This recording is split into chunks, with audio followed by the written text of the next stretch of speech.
Chapter 15. Chowder.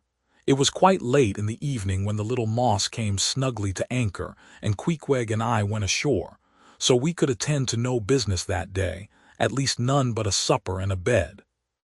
The landlord of the Spouter Inn had recommended us to his cousin Hosea Hussey of the Try-Pots, whom he asserted to be the proprietor of one of the best-kept hotels in all Nantucket, and moreover he had assured us that Cousin Hosea, as he called him, was famous for his chowders.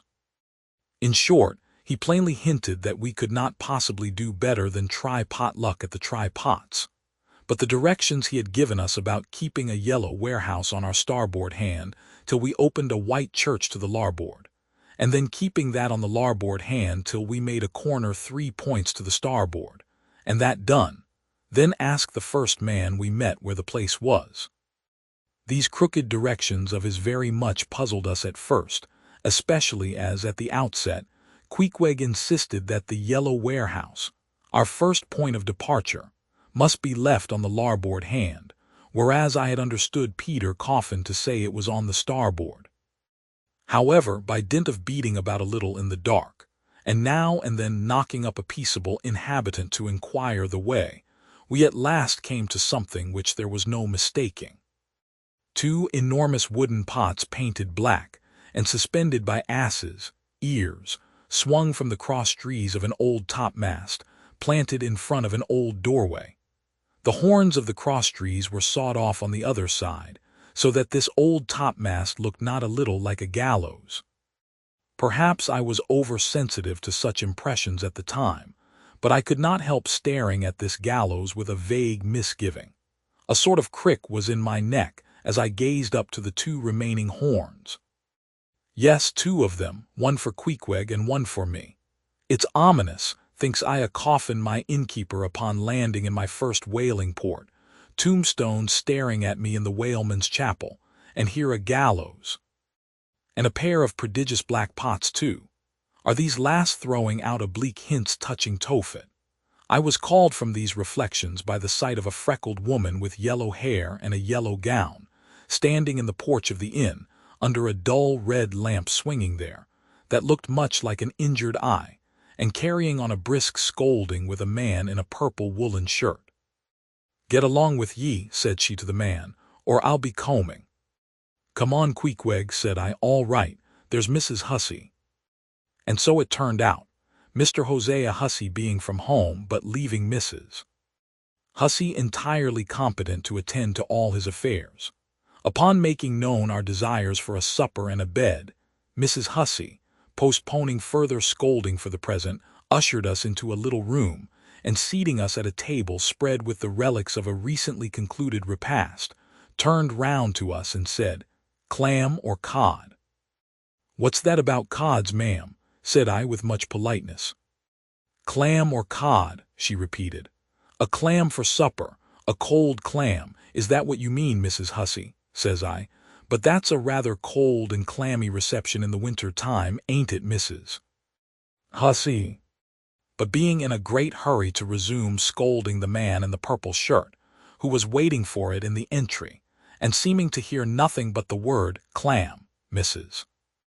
Hussey hurried towards an open door leading to the kitchen, and bawling out "clam for 2," disappeared.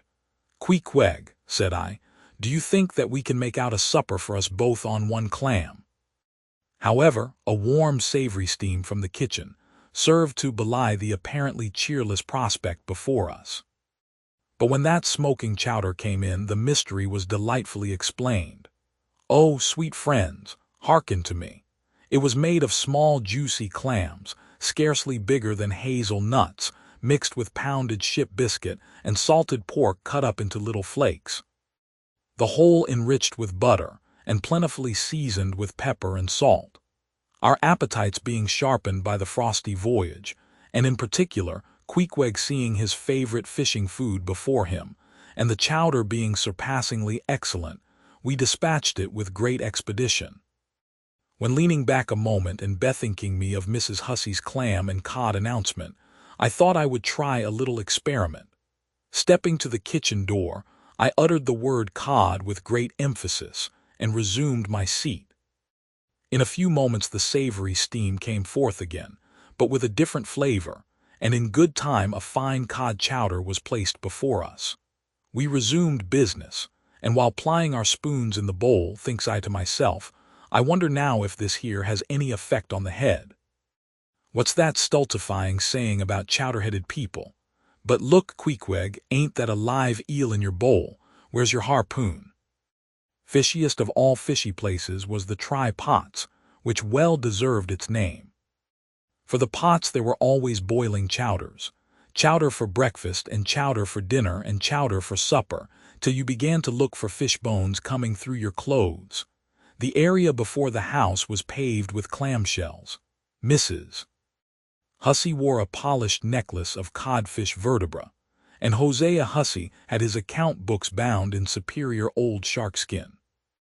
There was a fishy flavor to the milk, too, which I could not at all account for, till one morning happening to take a stroll along the beach among some fishermen's boats, I saw Hosea's brindled cow feeding on fish remnants, and marching along the sand with each foot in a cod's decapitated head, looking very slipshod, I assure ye. Supper concluded, we received a lamp, and directions from Mrs. Hussey concerning the nearest way to bed. But, as Queequeg was about to precede me up the stairs, the lady reached forth her arm and demanded his harpoon. She allowed no harpoon in her chambers. Why not? Said I. Every true whaleman sleeps with his harpoon, but why not? Because it's dangerous, says she. Ever since young Stiggs coming from that unfortunate VJ of his when he was gone 4 years and a half, with only 3 barrels of ile, was found dead in my first floor back with his harpoon in his side. Ever since then I allow no boarders to take sich dangerous weapons in their rooms at night. So, Mr. Queequeg, for she had learned his name, I will just take this here iron and keep it for you till morning.